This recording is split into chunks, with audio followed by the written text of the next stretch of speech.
انشاءاللہ آج ہم حضرت عمر فاروق رضی اللہ تعالیٰ عنہ کی زندگی اور ان کے حالات زندگی کے بارے میں جانیں گے۔ حضرت عمر فاروق رضی اللہ تعالیٰ عنہ کا تعلق قبیلہ قریش کے مشہور خاندان بنو عدی بن کعب سے۔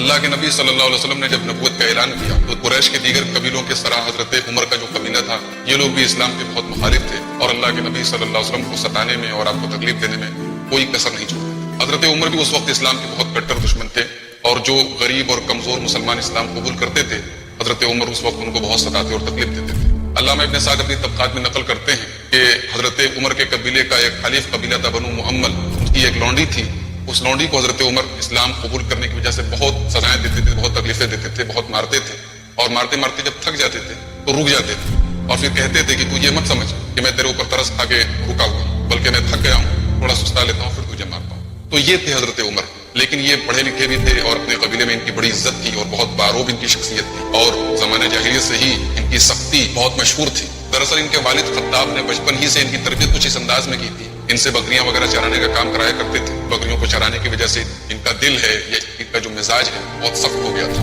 بعد میں جب حضرت عمر رضی اللہ تعالیٰ عنہ خلیفہ ہوئے اس علاقے سے جب ان کا گزر ہوتا تھا جس علاقے میں بچپن میں یہ بکریاں چرایا کرتے تھے تو رونے لگتے تھے اور کہتے تھے کہ اے خطاب کے بیٹے یاد کر تو کسی زمانے میں یہاں پر بکریاں چرایا کرتا تھا، آج اللہ تعالیٰ نے تجھے جو ہے امت اسلامیہ کا خلیفہ اور امت اسلامیہ کی باغ ڈور کرے۔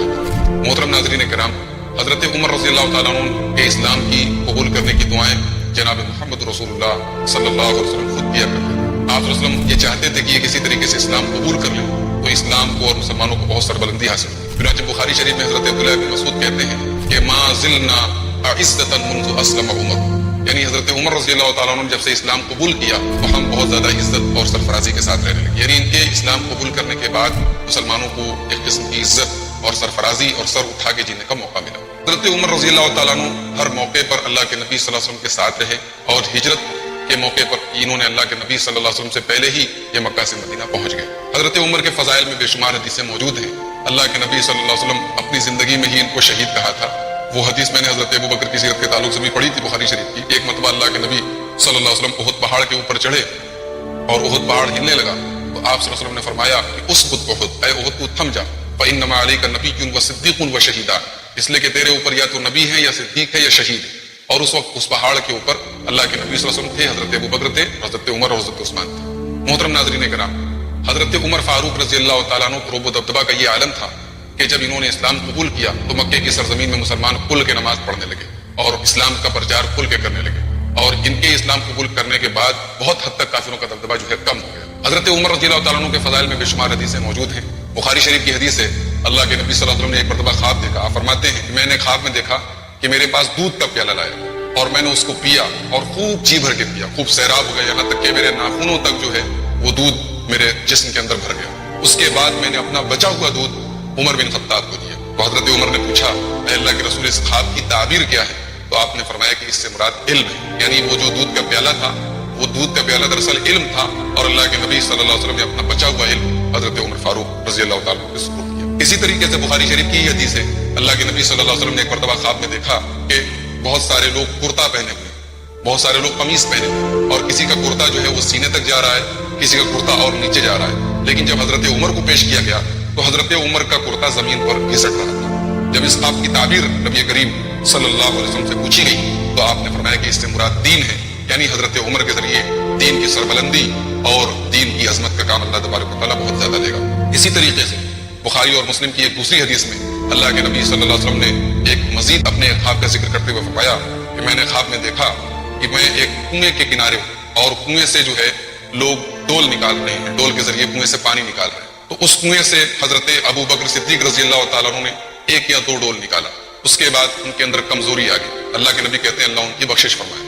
اس کے بعد حضرت عمر آئے اور حضرت عمر نے خوب جی بھر کے نکالا، وہ جو ڈول تھا وہ بڑے ڈول میں تبدیل ہو گیا اور یہاں تک کہ لوگ ایک دم سیراب ہو گئے پانی سے اور لوگوں نے اپنے جانوروں کو بھی پانی پلا دیا۔ تو اس خواب کی تعبیر یہ ہے، اس خواب کا مطلب یہ ہے کہ حضرت عمر فاروق رضی اللہ تعالیٰ عنہ کو جو خلافت کا جو دور ملے گا وہ دور بھی لمبا ہوگا اور ان کے دور میں حضرت ابو بکر کے دور کے بنسبت اسلام کی زیادہ سربلندیاں ہوں گی اور ان کے دور میں اسلامی فتوحات کا دائرہ اور وسیع ہوگا۔ چنانچہ حضرت عمر کے 10.5 سال کے دور میں ہم یہ دیکھتے ہیں کہ فتوحات کا دائرہ بہت وسیع ہوا اور اللہ تعالیٰ نے ان کے ذریعے بہت سارا کام دیا. مصر ان کے زمانے میں فتح ہوا, بیت المقدس ان کے زمانے میں فتح ہوا, اور اللہ تبارک و تعالیٰ نے حضرت عمر کے ذریعے اسلام کی سربلندی کا بہت سارا کام کیا. محترم ناظرین کرام, حضرت عمر فاروق رضی اللہ تعالیٰ عنہ کے بارے میں مسلم شریف کی ایک حدیث ہے کہ ایک مرتبہ اللہ کے نبی صلی اللہ علیہ وسلم کے پاس قریش کی کچھ عورتیں بیٹھی ہوئی اور وہ آپ سے زور زور سے باتیں کریں. اتنے میں حضرت عمر فاروق رضی اللہ تعالیٰ عنہ آئے اور ان کے آنے کے بعد فوراً وہ عورتیں ڈر گئیں اور پردے میں چلی گئیں. اللہ کے نبی صلی اللہ علیہ وسلم یہ منظر دیکھ کر مسکرانے لگے, ہنسنے لگے. جب حضرت عمر آئے اور دیکھا کہ اللہ کے نبی صلی اللہ علیہ وسلم مسکرا رہے ہیں تو آپ نے فرمایا کہ اضحک اللہ سن, اے اللہ کے رسول, اللہ تعالیٰ آپ کی مسکراہٹ کو اور قائم رکھے, آپ کس بات پر اتنا مسکرا رہے ہو, ہنس رہے. آپ صلی اللہ علیہ وسلم نے فرمایا کہ مجھے ان عورتوں پر حیرت ہوتی ہے کہ ابھی تم نہیں آئے تھے, تم اس سے بلند آواز سے باتیں کر رہی تھی اور تمہارے آتے ہی پردے میں چلی گئی. تو حضرت عمر رضی اللہ تعالیٰ عنہ نے ان عورتوں کی طرف حیرت سے دیکھا اور کہا میرا زیادہ روب تمہارے دلوں میں ہے بنسبت اللہ کے رسول صلی اللہ علیہ وسلم کے.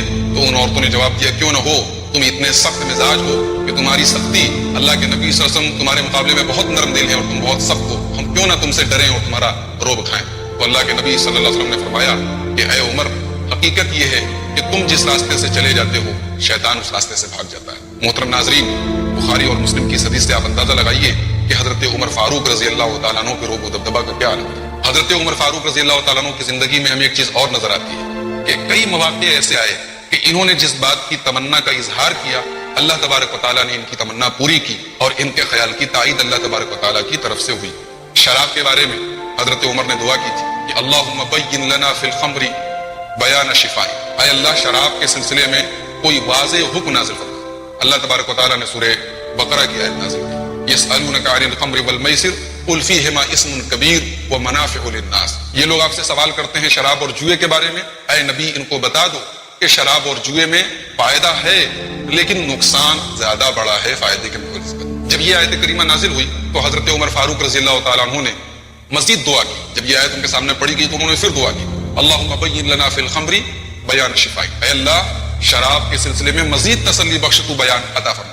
اس کے بعد اللہ تبارک و تعالیٰ نے سورہ نساء کی آیت کریمہ نازل کی. کون سی آیت نازل کی؟ یا ایھا الذین آمنوا لا تقربوا الصلاۃ وانتم سکارى, اے ایمان والو نماز کے قریب مت جاؤ نشے کی حالت میں, جب تم نشے کی حالت میں ہو تو نماز کے قریب مت جاؤ. جب یہ آیت کریمہ نازل ہوئی تو حضرت عمر رضی اللہ تعالیٰ عنہ نے پھر یہی بات کہی اللہم بین لنا فی الخمر بیان شفائی, اے اللہ شراب کے سلسلے میں مزید واضح بیان کو نازل فرما. تب اللہ تبارک و تعالیٰ نے اس سلسلے میں فیصلہ کن آیت نازل کی سورہ مائدہ کی, اور وہ آیت کیا ہے انما الخمر والمیسر والانصاب والازلام رجس من عمل الشیطان فاجتنبوہ لعلکم تفلحون. یعنی شراب اور اسی طریقے سے جوا اور اسی طریقے سے فال اور پانسے کے تیر, یہ سب گندی چیزیں ہیں, یہ شیطان کے کام ہیں, ان سے بچو تاکہ تم کامیاب ہو. اور آگے اللہ تبارک و تعالیٰ نے فرمایا انما یرید الشیطان ان یوقع بینکم العداوۃ والبغضاء فی الخمر والمیسر. شیطان یہ چاہتا ہے کہ شراب اور جوئے کے ذریعے تمہارے درمیان عداوت اور نفرت کو پھیلا دے, اور شیطان تم کو نماز سے روک دے اور اللہ کے ذکر سے روک دے. جب یہ آیت کریمہ نازل ہوئی محترم ناظرین کرام تو حضرت عمر فاروق رضی اللہ تعالیٰ عنہ نے کہا انتہینا انتہینا, ہاں اے ہمارے پروردگار ہم باز آ گئے, ہاں اے ہمارے پروردگار ہم باز آ گئے.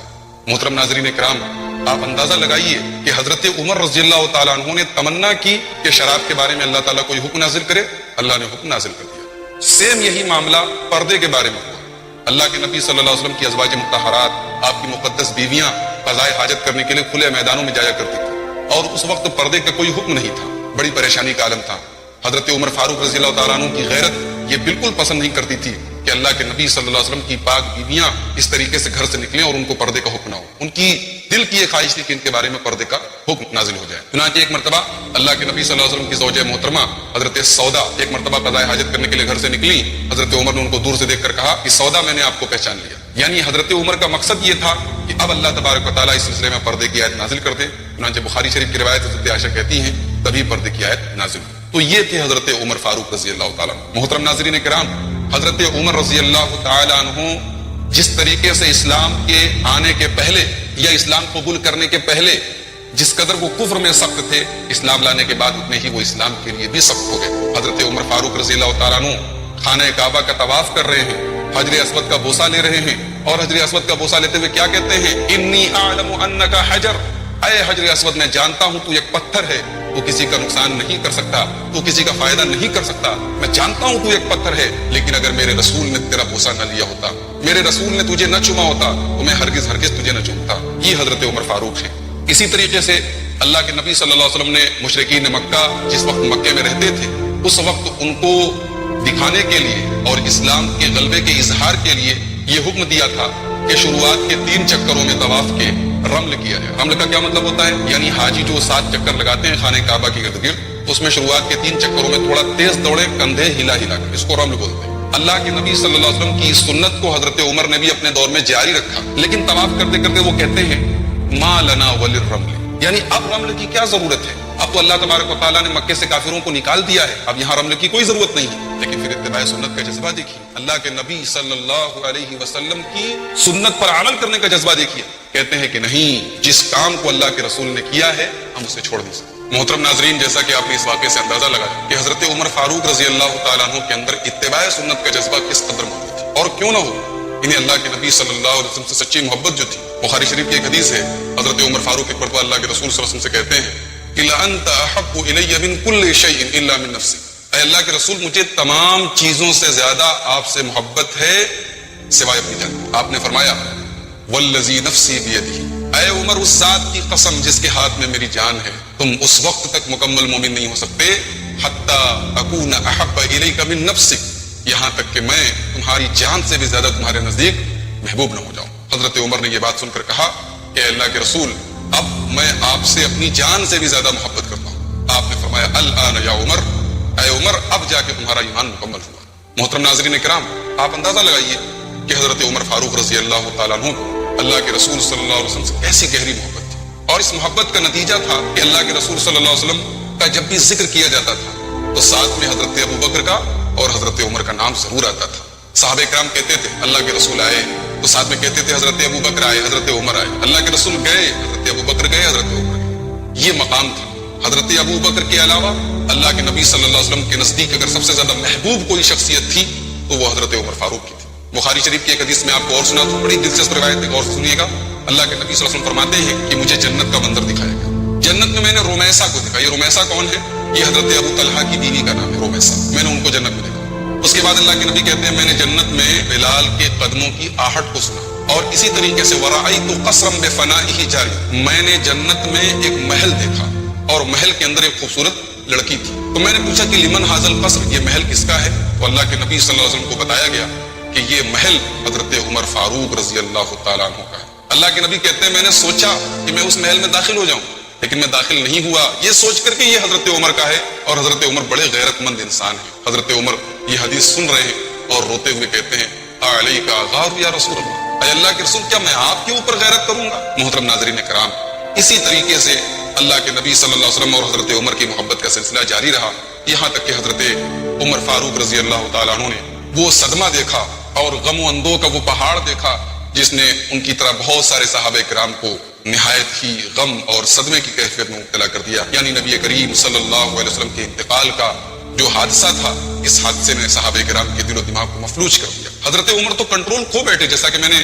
پچھلے ایپیسوڈ میں آپ کو تفصیل سے بتایا تھا کہ ان کا کیا حال ہوا تھا. لیکن جب حضرت ابو بکر رضی اللہ تعالیٰ عنہ ان کے سامنے حقیقت کو واضح کر دیا اور قرآن کی آیت کو پڑھ کر بتا دیا، حضرت عمر رضی اللہ تعالیٰ عنہ کے اندر یہ بھی خاص بات تھی کہ حقیقت سامنے آ جائے، دلیل سامنے آ جائے، فوراً تسلیم کر لیتے تھے. حضرت ابو بکر رضی اللہ تعالیٰ عنہ کے بھی پورے دور خلافت میں کئی ایسے ایشوز آئے کہ ان کا حضرت ابو بکر سے کسی مسئلے پر اختلاف ہوا. اللہ کے رسول صلی اللہ علیہ وسلم کی کوئی دلیل سامنے آ گئی، حضرت عمر نے فوراً اس کو تسلیم کر لیا. محترم ناظرین کرام، یہ ہیں حضرت عمر فاروق رضی اللہ تعالیٰ عنہ. انہوں نے تقریباً 10.5 سال خلافت کی.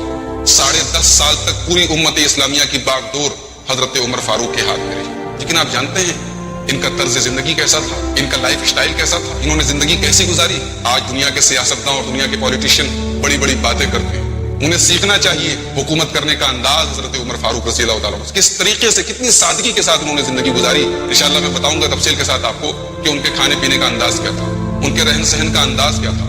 اور یہ دراصل یہ سادگی انہوں نے نبی کریم صلی اللہ علیہ وسلم سے سیکھی تھی. یہ لوگ اللہ کے نبی کی تربیت یافتہ تھے. اللہ کے نبی نے زندگی بھر دنیا بھر کی دولت سے اپنے آپ کو کنارہ کش رکھا. آپ نے دنیا کے ناز و نعم سے اپنے آپ کو ہمیشہ دور رکھا.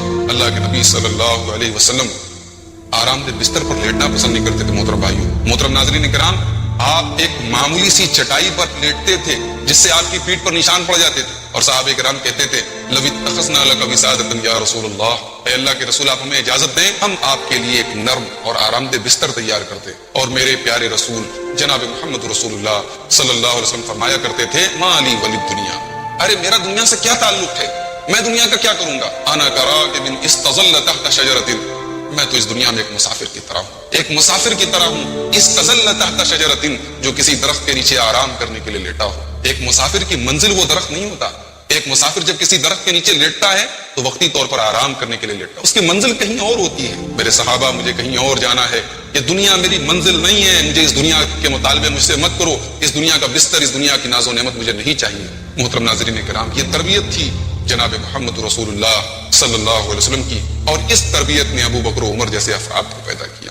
یہی وجہ ہے کہ صحابہ کرام حضرت ابو بکر کے بعد اگر کسی کو مقام اور درجہ دیتے تھے تو حضرت عمر فاروق کو دیتے تھے۔ میں دلیل کے طور پر ایک حدیث آپ کے سامنے پیش کر دیتا ہوں، بخاری میں بھی یہ حدیث موجود ہے، مسلم شریف میں بھی یہ حدیث موجود ہے۔ حضرت انس بن مالک اس حدیث کے راوی ہیں۔ ایک صحابی آتے ہیں اللہ کے رسول کے پاس، پوچھتے ہیں متی الساعۃ، اے اللہ کے رسول قیامت کب آئے گی؟ کتنا اہم سوال، قیامت کب آئے گی؟ آدمی جاننے کی کوشش کرتا ہے نا قیامت کب آئے گی، اللہ کے رسول سے پوچھا جا رہا ہے قیامت کب آئے گی۔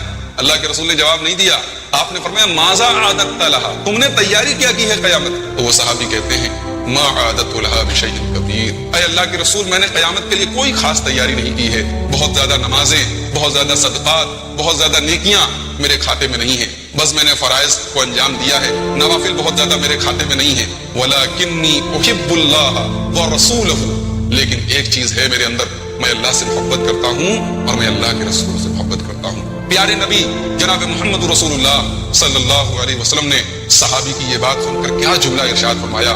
محترم ناظرین، وہ جملہ ہم سب کے لیے بھی سکون کا باعث ہے۔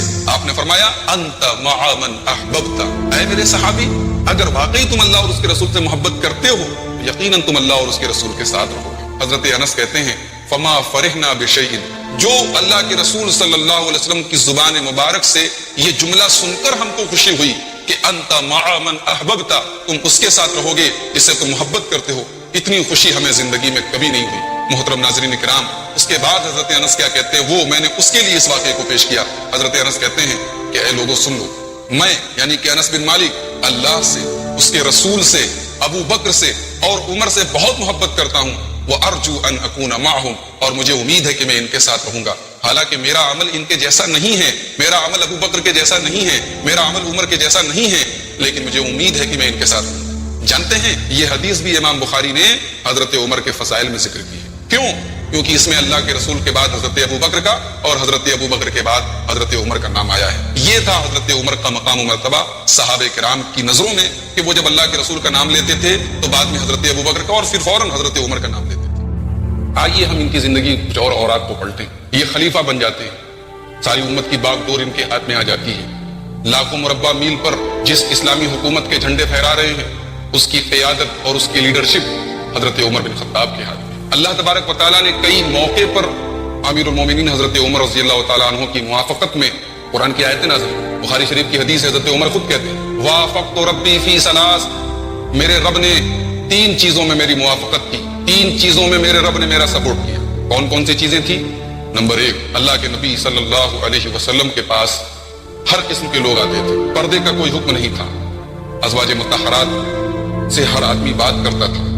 میں نے اللہ کے نبی صلی اللہ علیہ وسلم سے فرمایا آپ کے پاس نیک لوگ بھی آتے ہیں، فاسق و فاجر لوگ بھی آتے ہیں، کاش آپ اپنی بیویوں کو پردے کا حکم دیں۔ چنانچہ پردے کی آیت نازل ہوئی۔ اسی طریقے سے آپ نے یہ چاہا کہ مقام ابراہیم کو اللہ تبارک و تعالیٰ مصلی بنا دے، اللہ نے قرآن کی آیت نازل کر دی واتخذوا من مقام ابراہیم مصلی۔ اور اسی طریقے سے حضرت عمر فاروق رضی اللہ تعالیٰ عنہ نے غزوہ بدر کے قیدیوں کے بارے میں جن خیالات کا اظہار کیا تھا، جب غزوہ بدر ختم ہو گئی 40 کافروں کو قید کیا گیا، اللہ کے نبی صلی اللہ علیہ وسلم نے صحابہ کرام سے مشورہ کیا۔ حضرت ابو بکر نے کیا مشورہ دیا؟ اے اللہ کے نبی، یہ اپنے خاندان کے لوگ ہیں، اپنے رشتہ دار ہیں، ان کو فدیہ لے کر چھوڑ دیا جائے تاکہ بعد میں ہمیں طاقت اور قوت حاصل ہو اور ہو سکتا ہے یہ لوگ اسلام قبول کریں۔ حضرت عمر سے رائے پوچھی گئی، انہوں نے کہا نہیں، میری یہ رائے نہیں ہے، میری رائے وہ نہیں ہے جو ابو بکر کی رائے ہے، میری رائے یہ ہے کہ یہ اسلام کے دشمن ہیں اور یہ صنادید قریش ہیں، آپ علی سے کہیے کہ وہ عقیل کو قتل کریں اور میرے خاندان کے آدمی کے بارے میں مجھے حکم دیجیے، میں قتل کروں۔ اللہ تبارک و تعالیٰ نے سورہ انفال کی آیت نازل کی ما کان للنبی ان یکون له اسرا، یعنی نبی کو یہ اختیار نہیں ہے کہ وہ قیدیوں کے بارے میں کوئی فیصلہ کرے، حتی یسقن فی الارض، یہاں تک کہ دشمن کی طاقت کو زمین کے اندر کچل دیا جائے۔ اس موقع پر بھی اللہ تبارک و تعالیٰ نے حضرت عمر فاروق رضی اللہ تعالیٰ عنہ کا سپورٹ کیا اور ان کی تائید میں قرآن کریم کی آیت نازل کی۔ عبداللہ ابن ابی رئیس المنافقین، اس کا انتقال ہو جاتا ہے، اس کا بیٹا، وہ صحابی ہیں، اللہ کے نبی صلی اللہ علیہ وسلم کے پاس آتے ہیں، یا رسول اللہ میرا باپ انتقال کر گیا ہے، بڑی خوش قسمتی ہو میری اگر آپ میرے باپ کی نماز جنازہ پڑھا۔ اللہ کے نبی کا کٹر دشمن ہے، ساری زندگی اللہ کے نبی کو تکلیف دیتا رہا، حتیٰ کہ آپ کی بیوی حضرت عائشہ کے اوپر جھوٹا الزام بھی اس نے لگایا، لیکن واہ ہے میرے نبی کی رحمت اور واہ ہے میرے نبی کے اخلاق، آپ جنازہ کی نماز پڑھانے کے لیے تیار ہو جاتے ہیں۔ آپ عبداللہ ابن ابی کا جنازہ پڑھانے کے لیے تشریف لے جاتے ہیں، حضرت عمر کہتے ہیں اے اللہ کے نبی کہ آپ اس کی جنازہ کی نماز پڑھائیں گے، اس منافق کی جنازہ کی نماز پڑھائیں گے؟ اللہ کے نبی جواب دیتے ہیں حالانکہ میرے رب نے مجھے منع کر دیا ہے کہ مشرک کے لیے آپ مغفرت نہیں کر سکتے، آپ 70 بار بھی مغفرت کریں گے، ان کی حق میں آپ کی مغفرت قبول نہیں کروں گا۔ اے عمر اگر مجھے معلوم ہوتا کہ 70 سے زیادہ مرتبہ میرے مغفرت کرنے سے اس کی مغفرت ہو جائے میں ضرور اس کی مغفرت کرتا۔ اللہ کے نبی اپنی رحمت کی وجہ سے اور آپ کے دل میں جو خاص رقت تھی اور دشمنوں کے حق میں بھی آپ سراپا رحمت تھے، اس کی وجہ سے آپ نے جنازے کی نماز پڑھائی۔ لیکن اللہ نے قرآن میں وہی بات کہی جو حضرت عمر کہہ رہے تھے۔ اللہ تبارک و تعالیٰ نے جو آیت کریمہ نازل کی، اللہ نے اس میں حضرت عمر کی تائید، اللہ نے فرمایا اے میرے نبی آپ خبردار ان میں سے کسی کی جنازے کی نماز مت پڑھیے اور نہ ان کی قبر پر کھڑے ہو۔ محترم ناظرین کرام، یہ ہیں عمر فاروق، یہ خلیفہ ہو جاتے ہیں، امت کی باغ ڈور ان کے ہاتھ میں آ جاتی ہے، لیکن ساتھ ہی کا یہ عالم ہے کہ یہ خطبہ دینے کے لیے کھڑے ہوتے ہیں تو ان کے کپڑے پر پیبند لگے ہوتے ہیں۔ حضرت انس بن مالک کہتے ہیں میں نے اپنی آنکھوں سے عمر فاروق کو دیکھا جب وہ امیر المومنین تھے، جب وہ اس امت کے نگراں تھے، جب وہ اس امت کے امیر تھے، میں نے ان کو دیکھا کہ ان کے کپڑے میں، ان کے کرتے میں، ان کے کندھے کے پاس 3 پیبند ایک کے بعد ایک لگے ہوئے ہیں۔ یہ عمر فاروق ہیں، ان کی فراست اور ان کی دوراندیشی کی مثالیں دی جاتی ہیں۔ انہوں نے اپنے دور میں بہت ساری چیزیں ایسی شروع کی جو پہلی بار ان کے ہاتھوں سے شروع ہوئی، جن کو اولیات عمر کہا جاتا ہے۔ پولیس کا ڈپارٹمنٹ سب سے پہلے انہوں نے شروع کیا، عدالت کا سسٹم سب سے پہلے انہوں نے شروع کیا، مردم شماری جس کو ہندی میں جن گننا کہتے ہیں اس کی شروعات حضرت عمر فاروق کے دور میں ہوئی۔ راتوں کو رعایا کی خبر گیری کرنا، گشت کرنا انہوں نے شروع کیا۔ انہوں نے بہت ساری اصلاحات کی، فوج کی چھاونیاں انہوں نے مقرر کی، فوج کا باقاعدہ تنخواہ کا سسٹم انہوں نے مقرر کیا۔ یہ عمر فاروق رضی اللہ تعالیٰ عنہ کے وہ کارنامے ہیں کہ آج تک دنیا ان کی مثال دیتی ہے۔ ان کے زمانے میں حضرت خالد بن ولید رضی اللہ تعالیٰ عنہ، جنہیں اللہ کی تلوار کا لقب دیا تھا جناب محمد رسول اللہ صلی اللہ علیہ وسلم نے، حضرت خالد بن ولید کی قیادت میں مسلمان فتوحات پر فتوحات حاصل کر رہے تھے، یہاں تک کہ لوگوں کے دل و دماغ میں یہ غلط فہمی پیدا ہونے کا امکان ہو گیا کہ کہیں لوگ اللہ تبارک و تعالیٰ کے بجائے کہیں لوگ حضرت خالد بن ولید کے اوپر بھروسہ نہ کرنے لگے کہ جس جنگ کے کمانڈر حضرت خالد بن ولید ہیں وہ جنگ مسلمان جیت جاتے ہیں۔ اس غلط فہمی کو دور کرنے کے لیے حضرت عمر فاروق رضی اللہ تعالیٰ عنہ نے حضرت خالد بن ولید کو کمانڈر کے عہدے سے ہٹا دیا اور ان کی جگہ حضرت ابو عبیدہ ابن جراح کو فوج کا کمانڈر بنا۔ یہ ان کی دور اندیشی تھی۔ جس درخت کے نیچے نبی کریم جناب محمد رسول اللہ صلی اللہ علیہ وسلم نے صحابہ کرام کے ہاتھوں پر بیعت لی تھی، 1400 صحابہ کرام نے آپ کے ہاتھوں پر بیعت کی تھی، اس درخت کو حضرت عمر فاروق کے زمانے میں لوگوں نے پوجا وغیرہ اور عبادت کا ذریعہ بنانا شروع کر دیا۔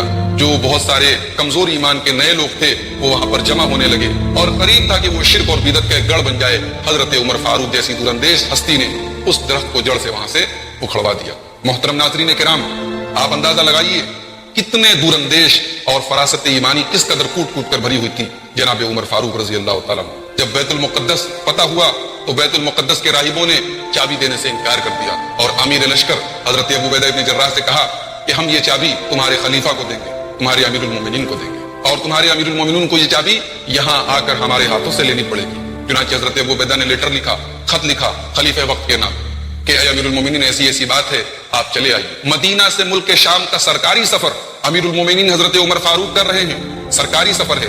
حضرت عمر فاروق چاہتے تو آرام سے جا سکتے تھے، بہت آرام سے اور سہولت کے ساتھ جا سکتے تھے۔ انہوں نے ایک غلام کو ساتھ میں لیا، ایک اونٹنی لی، اونٹنی پر ضرورت کا سامان تھا، اتنی گنجائش بھی نہیں تھی کہ اونٹنی پر ایک ساتھ 2 لوگ بیٹھے۔ طے یہ پایا کہ کچھ راستے حضرت عمر سواری پر بیٹھیں گے، غلام پیدل چلے گا، کچھ راستے غلام سواری پر بیٹھے گا اور خلیفہ وقت پیدل چلے گا۔ اللہ اکبر! سادگی اور تواضع کی یہ مثال کوئی لا کر تو دکھائے، تواضع کا یہ پیکر کوئی لا کر تو دکھائے کہ خلیفہ وقت پیدل چل رہا ہے، غلام اونٹنی پر سوار ہے۔ جب بیت المقدس قریب آیا تو اتفاق دیکھیے کہ باری حضرت عمر فاروق کی پیدل چلنے کی آ گئی اور غلام کی اونٹ پر بیٹھنے کی آ گئی۔ غلام بولا امیر المومنین اب یہاں میں اپنی باری آپ کو دیتا ہوں، یہاں مناسب نہیں ہے کہ آپ پیدل چلیں اور آپ کا غلام اونٹنی پر سوار ہو۔ لیکن حضرت عمر فاروق جن کا عدل و انصاف تاریخ میں بے مثال ہے، انہوں نے قطعاً اس بات کے لیے تیار نہیں ہوئے۔ انہوں نے کہا کہ نہیں، جو ہمارے بیچ میں معاہدہ تھا اسی پر ہم رہیں گے۔ چنانچہ جب یہ اونٹ خلیفہ وقت اور ان کا غلام اور یہ اونٹ جب بیت المقدس کے پاس پہنچا ہے تو وہاں کے جو عیسائی علماء تھے، جو راہب تھے، وہ یہ منظر دیکھ کر انگشت بدندار رہ گئے کہ خلیفہ وقت پیدل چلا آ رہا ہے، کپڑے گرد و غبار میں اٹے ہوئے ہیں اور ان کا غلام اونٹ پر سوار ہے۔ حضرت ابو عبیدہ ابن جراح آ کر خلیفہ وقت سے گلے ملتے ہیں اور رونے لگتے ہیں، کہتے ہیں امیر المومنین کم سے کم آپ یہاں اسلام کے دشمنوں اور غیر مسلموں سے ملنے کے لیے آئے ہیں، کم سے کم آپ نے اپنا لباس بدل لیا ہوتا، اپنا کپڑا بدل لیا ہوتا۔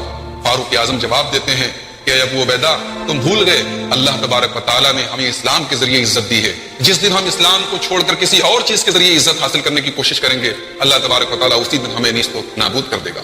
محترم ناظرین کرام، یہ ہیں عمر فاروق رضی اللہ تعالیٰ عنہ، ان کی ہستی دیکھیے، ان کا مقام دیکھیے اور ان کی تواضع دیکھیے۔ ایک دن یہ کسی کے ساتھ بازار جا رہے تھے، راستے میں ایک بوڑھی عورت ملتی ہے، کہتی ہے تم عمر ہو، تم وہی عمر ہو جس کو میں نے بچپن میں دیکھا تھا، لوگ اس کو عمیر عمیر کہا کرتے تھے، عمیر عمر کی تصغیر ہے، یعنی عمر کا بچہ کہا کرتے تھے، چھوٹا عمر کہا کرتے تھے، تم بچوں کے ساتھ کھیلا کرتے تھے۔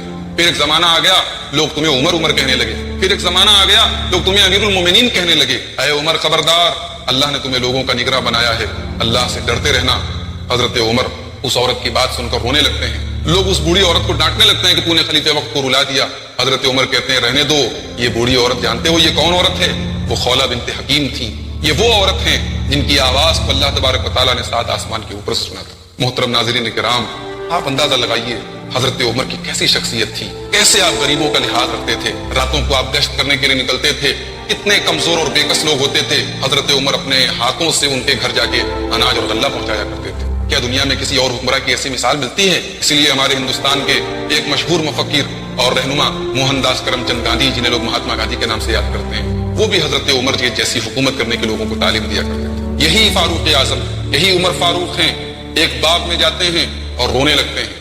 صحابی بیان کرتے ہیں کہ یہ باغ میں جاتے ہیں، ان کے رونے کی آواز آتی ہے اور کہتے ہیں بخن بخن یا بنی الخطاب امیر المومنین، یعنی اے خطاب کے بچے، تو اپنے آپ کو امیر المومنین کہتا ہے، لتتقین اللہ او لیعذبنک اللہ، یا تو تم اللہ سے ڈرتے رہو گے یا اللہ تبارک و تعالیٰ تمہارے اوپر اپنا عذاب نازل کرے گا۔ محترم ناظرین، خلافت کا جو بوجھ ہوتا ہے، امت کی جو ذمہ داری ہوتی ہے، یہ حضرت عمر کو نہ دن میں چین لینے دیتی تھی نہ رات میں چین لینے دیتی۔ حضرت عمر کی پوری زندگی جتنی سادگی سے گزری ہے، اس کی مثال دنیا خلافت میں اور حکومت کی دنیا میں نہیں ملتی۔ محترم ناظرین کرام، حضرت عثمان غنی رضی اللہ تعالیٰ عنہ ایک مرتبہ اپنے مکان میں بیٹھے ہوئے ہیں، سخت گرمی کا دن ہے، اچانک ایک آدمی نظر آتا ہے، تپتی ہوئی دھوپ ہے، دوپہر کا ٹائم ہے، وہ آدمی اونٹنی کے 2 بچوں کو اپنے کندھوں پر سوار ہوئے تپتی ہوئی ریت پہ جا رہا ہے۔ جس وقت کوئی آدمی گھر سے نکلنا نہیں چاہتا کہ کون جا رہا ہے، حضرت عثمان غنی اپنے غلام کو بھیجتے ہیں، جاؤ پتا کرو یہ آخر کون ہے۔ غلام آ کر جواب دیتا ہے یہ کوئی اور نہیں، یہ امیر المومنین ہیں، یہ اس امت کے خلیفہ ہیں، یہ فاروق اعظم ہیں۔ حضرت عثمان غنی فوراً ان کو بلاتے ہیں، اے امیر المومنین کیا بات ہے، اتنی کھڑی دوپہر میں، سخت گرمی کے عالم میں، تپتی ہوئی ریت میں آپ کہاں جا رہے ہیں؟ کہا کہ یہ اونٹنی کے 2 بچے ہیں، یہ صدقے کے 2 اونٹ ہیں، مجھے ان کے بیمار ہونے کا ڈر ہے، اس لیے میں ان کو اپنے کندھے پر لے کر جا رہا ہوں کہ اللہ نہ کرے اگر یہ بیمار ہو گئے تو یہ صدقے کے مال میں سے کم ہو جائیں گے، زکات کے مال میں سے کم ہو جائیں گے، اور اللہ تبارک و تعالیٰ کیا مجھے ان کا حساب دینا پڑے۔ اللہ کے سامنے جواب دہی کا یہ احساس میرے بھائیوں اس کی نظیر نہیں ملتی۔ امیر المومنین ہونے کے باوجود حضرت عمر کے دل میں اتباع سنت کا جو جذبہ ٹوٹ ٹوٹ کر بھرا ہوا تھا، اس میں کوئی کمی نہیں آئی۔ مسند احمد کی ایک حدیث میں مثال کے طور پر آپ کے سامنے بیان کرتا ہوں۔ حضرت عمر جمعہ کا دن ہے، تیار ہو کر سفید کپڑے پہن کر جا رہے ہیں، اچانک راستے میں ایک پرنالے میں سے چھینٹے، پانی کے چھینٹے پڑتے ہیں، اور وہ پانی کی جو چھینٹے ہیں اس میں خون بھی شامل ہے۔ حضرت عمر کے کپڑے خراب ہو جاتے ہیں، گھر جاتے ہیں، کپڑے چینج کرتے ہیں، واپس آتے ہیں، اس پرنالے کو اکھاڑنے کا حکم دیتے ہیں۔ معلوم یہ ہوا حضرت عباس رضی اللہ تعالیٰ عنہ جو اللہ کے نبی کے چچا ہیں، وہ آ کر کہتے ہیں کہ یہ پرنالہ میرا ہے، یہ پرنالہ میرے گھر کا ہے، اور یہ پرنالہ جناب محمد رسول اللہ صلی اللہ علیہ وسلم نے اپنے ہاتھوں سے یہاں پر لگایا تھا۔ اللہ اکبر۔ فاروق اعظم یہ سنتے ہی بے اختیار کہتے ہیں کہ اے عباس، اے نبی کے چچا، یہ میرا کندھا ہے، یہ عمر کا کندھا ہے، اس کندھے پر سوار ہو کر اس پرنالے کو وہیں لگائیے جہاں میرے پیارے نبی نے لگایا تھا۔ محترم ناظرین کرام، اندازہ لگائیے کتنا ڈر تھا نبی کریم صلی اللہ علیہ وسلم نے اگر اس پرنالے کو جہاں لگایا ہے، حضرت عمر کا یہ خیال تھا کہ میں کیسے اس پرنالے کو وہاں سے ہٹا سکتا ہوں۔ حکومت مل گئی، خلافت مل گئی، لیکن عمر کی سادگی میں کوئی بدلاؤ نہیں آیا۔ اسی لیے حضرت طلحہ رضی اللہ تعالیٰ عنہ، جو خود بھی بہت بزرگ صحابی ہیں، عشرہ مبشرہ میں سے ہیں، ان 10 صحابہ کرام میں سے ہیں جن کو اللہ کے نبی نے جنتی کہا ہے، حضرت طلحہ کیا کہتے ہیں؟ عمر ہم سے پہلے ایمان نہیں لائے، عمر بہت پہلے ایمان نہیں لائے، لیکن دنیا سے بے رغبتی میں، اپنے زہد میں حضرت عمر ہم سے بازی مار لے گئے۔ یہ حضرت عمر رضی اللہ تعالیٰ عنہ یہ شہید کیسے ہوئے، اس کی داستان بھی بڑی دردناک ہے۔ ان کو شہید کس نے کیا؟ ایک پارسی غلام نے کیا، ابو لولو فیروز نام تھا اس کا۔ یہ جانتے ہیں کس کا غلام تھا؟ یہ صحابی رسول حضرت مغیرہ ابن شعبہ کا غلام تھا۔ وہ اس کو روزانہ کچھ پیسہ دیا کرتے تھے، وہ پیسہ اس کو کم لگتا تھا، وہ اپنے مالک سے جھگڑا کیا کرتا تھا۔ یہ جھگڑا حضرت عمر فاروق کے پاس آیا، حضرت عمر فاروق نے فیصلہ وہی کیا جو حضرت مغیرہ ابن شعبہ کہہ رہے تھے۔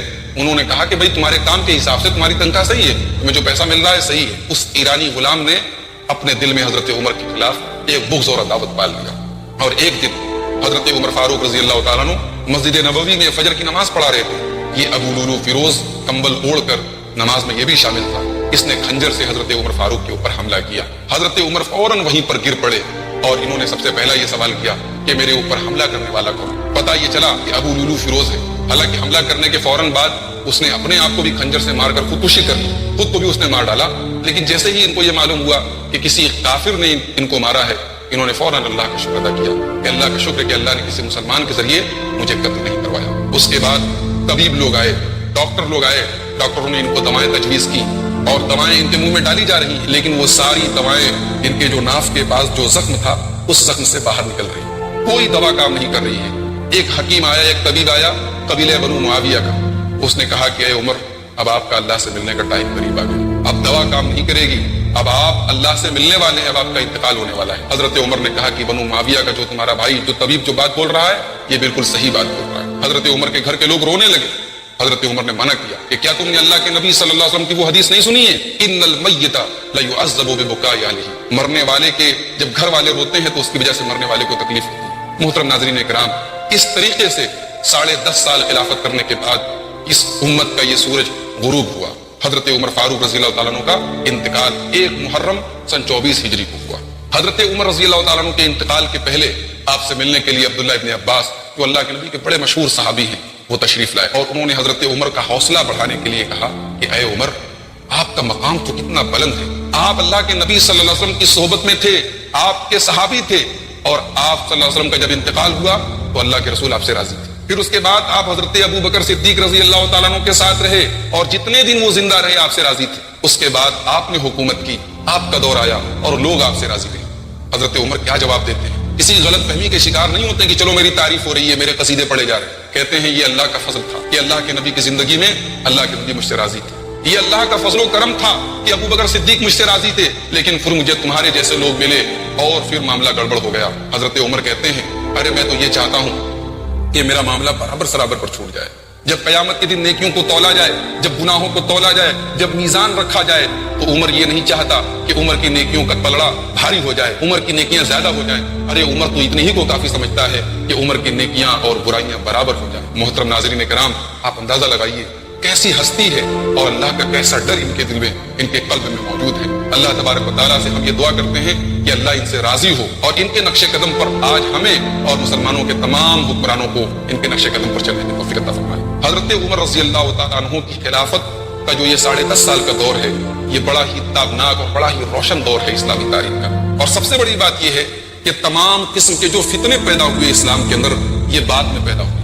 حضرت عمر کے پورے دور میں کسی قسم کا کوئی فتنہ نہیں پیدا ہوا۔ حضرت عمر نے بہت ساری ایسی چیزیں کی کہ بعد میں آنے والوں کے لیے وہ مثال بن گئی۔ تراویح کی نماز کو دیکھیے، اللہ کے نبی صلی اللہ علیہ وسلم نے تراویح کی نماز 3 رات پڑھائی تھی، اس کے بعد آپ نے تراویح کی نماز بند کر دی۔ کیوں؟ آپ نے فرمایا خشیت ان تفرض علیکم، کہیں یہ تراویح کی نماز تمہارے اوپر فرض نہ ہو جائے۔ جب اللہ کے نبی صلی اللہ علیہ وسلم کا انتقال ہو گیا، حضرت ابو بکر کا دور آیا، لوگ جماعت سے تراویح نہیں پڑھتے تھے، الگ الگ پڑھتے تھے، کیونکہ اللہ کے نبی کہہ چکے ہیں کہ کہیں فرض نہ ہو جائے۔ حضرت عمر کا دور آیا، حضرت عمر ایک دن نکلے رمضان میں، دیکھا کہ کہیں ایک آدمی الگ تراویح پڑھ رہا ہے، کہیں ایک آدمی 10 لوگوں کو لے کر جماعت بنا کے پڑھ رہا ہے۔ حضرت عمر کو بڑی عجیب بات محسوس ہوئی، انہوں نے کہا کہ کاش یہ سارے کے سارے لوگ ایک امام کے پیچھے تراویح پڑھیں۔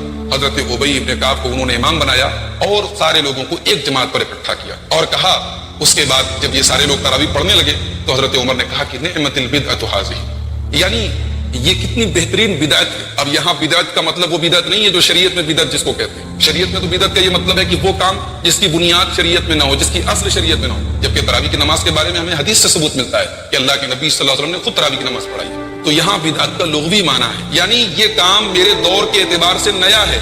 جماعت سے تراویح کی نماز کا سلسلہ جو اللہ کے نبی صلی اللہ علیہ وسلم نے بند کر دیا تھا، اس کو میں نے دوبارہ پھر سے اسٹارٹ کیا، پھر سے شروع کیا۔ اسی لیے اس حدیث کی شرح میں حافظ ابن حجر رحمۃ اللہ علیہ فتح الباری میں نقل کرتے ہیں کہ یہ دراصل حضرت عمر کا ایک استنباط تھا، ان کا ایک استدلال تھا کہ جب اللہ کے نبی صلی اللہ علیہ وسلم نے یہ فرمایا خشیت ان تفرض علیکم، کہ کہیں تراویح کی نماز تمہارے اوپر فرض نہ ہو جائے، تو اب اللہ کے رسول صلی اللہ علیہ وسلم کے انتقال کے بعد یہ خطرہ یا یہ اندیشہ ختم ہو گیا، لہذا دوبارہ تراویح کی نماز شروع کرنے میں کوئی حرج کی بات نہیں ہے۔ اس طریقے سے حضرت عمر نے دوبارہ تراویح کی نماز شروع کی۔ حضرت عمر کا ایک بہت بڑا کارنامہ یہ بھی ہے کہ انہوں نے اللہ کے نبی صلی اللہ علیہ وسلم کے زمانے میں جو قرآن کریم تیار کیا گیا تھا اس کو مزید اپنے زمانے میں اور قاریوں کو بلایا جو اللہ کے نبی صلی اللہ علیہ وسلم کے زمانے میں قرآن لکھتے تھے، اور ان کو بلانے کے بعد اس کی ایک جو ہے کاپی تیار کر کے اپنی بیٹی اور ام المومنین حضرت حفصہ رضی اللہ تعالیٰ عنہ کے گھر بھجوا دیا۔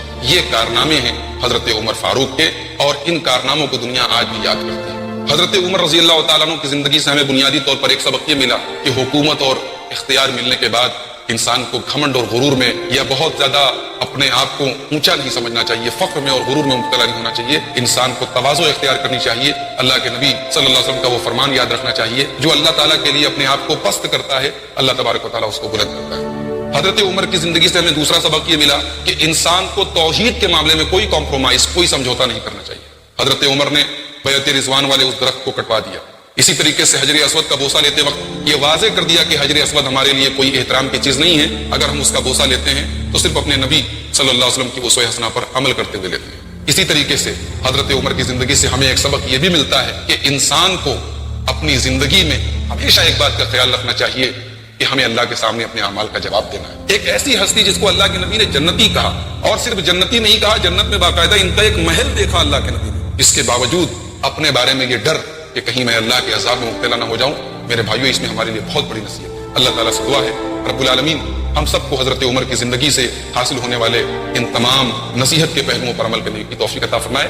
انشاءاللہ اگلے ایپیسوڈ میں ہم تیسرے خلیفہ حضرت عثمان غنی رضی اللہ تعالیٰ عنہ کے بارے میں کچھ باتیں دیکھیں گے، جانیں گے۔ اللہ تعالیٰ ہم سب کو اس کی توفیق عطا فرمائے۔